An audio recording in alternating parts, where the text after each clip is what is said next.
Alam mo, si Almiro, hindi naman pala siya ganun kapangit. Napakabait nung taong yun. Sa Lourdes, si Almiro, ang pangit nun. Ibig sabihin, nagkakagusto ka na sa kanya? May sinabi ako. Ano ba? O wala naman pala eh. Ang sinasabi ko lang, hindi siya ganun kasamang tao. Kaya naiintindihan ko kung bakit gusto siya ng Lara naman. Speaking of Lara, Lourdes, look. Pagbilan nga po ng gas. Uy, talaga, Lourdes? Ano yung sabi mo kanina? Nililigawan ka na ni Almiro? Ay, ang bilis naman. ano magagawa ko? Mukhang nagkagusto sa akin eh. Ano ba yung tawag dyan? Nalaban first sight daw siya. Oo, sabi niya. Pera Ibig mo. sabihin, papasak si Almiro sa'yo. Bakit naman hindi? Bait siya, hindi siya mahirap mahalin. Tama. Ay, may utang pa. Kunin ko na to lahat. So, magiging kayo na talaga ni Almiro. Pwede. Depende. Tingnan natin. Bagay kayo. Nakita mo? Ay, tayo. Wala nakahalatang affected. Ang lakas kasi ng tama niya dun sa pangit. Ano ang pala na Uy, Lara, mukhang bongga yung magiging party mamayang gabi. Oh? Wala ka na namang imik dyan. Wala. Masama lang pakiramdam ko. Excuse me po. Ito, oo. O kayong dalawa, meron na ba kayong kapareha sa sayawan mamayang gabi? O, aling ponyang naman. Kailan ba ako nawala ng kadate? Meron siya.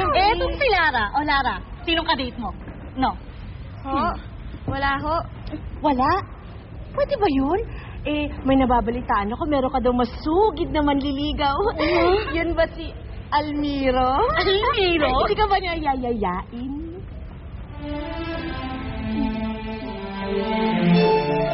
Tingin ka dito, Almiro. Ngiti ka lang. Dali. Ano ba yung ginagawa mo? May ilang ako eh. Ha? Tingnan mo, tingnan mo. Gustong-gusto ko tong cellphone mo kasi napaka-high-tech talaga niya, no? Tingnan mo yung itsura mo dito. Ang cute mo, di ba? Kahit anong puwang gawin mo.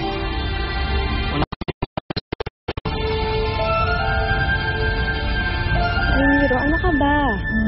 Huwag mo naman masyadong maliitin yung itsura mo. Wala namang masama dyan eh.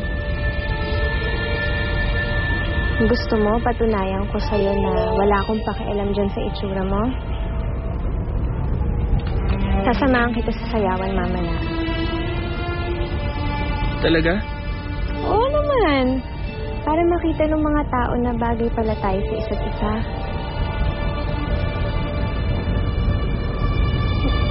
Bakit parang ayaw mo ata? Hindi. Gusto ko. Sa katunayan nga, natutuwa ako kasi kahit ganito ang itsura ko, tanggap mo ako. Oo naman.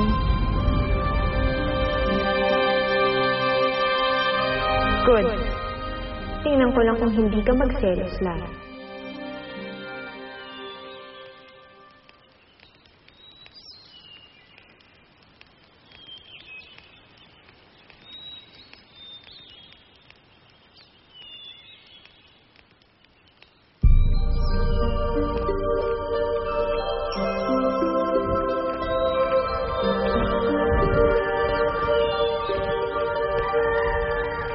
Kaninong alaga ka?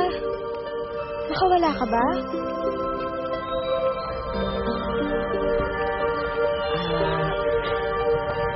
Aling Rosata, kayo po pala. Pasensya ka na, ha? Ginugulo ka ba nitong alaga ko? Sa inyo po ba yan?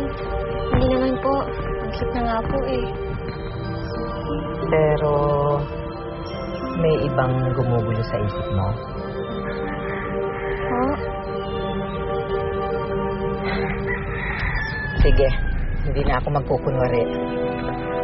Talagang nagpunta ako dito para kausapin ka tungkol kay Almiro. Bakit pa hindi ka sumipot dun sa tagpuan niyo? Aling Rosata, dumating po ako.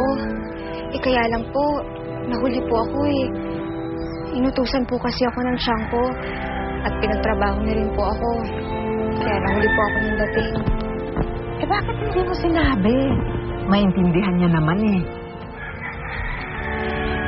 Kay Aling Rosada, paano ko po ba sasabihin? Hindi na ako nabigyan ng pagkakataon. At saka, nakita ko ho si Almiro. May kasama ho siyang iba. Nahihiya naman po akong istorbohin. Sinong iba? Si Lourdes po. Nagsiselos ka? Ho? Lara, kung bibigyan ba ng isa pang pagkakataon, kakausapin mo pa ba si Almiro?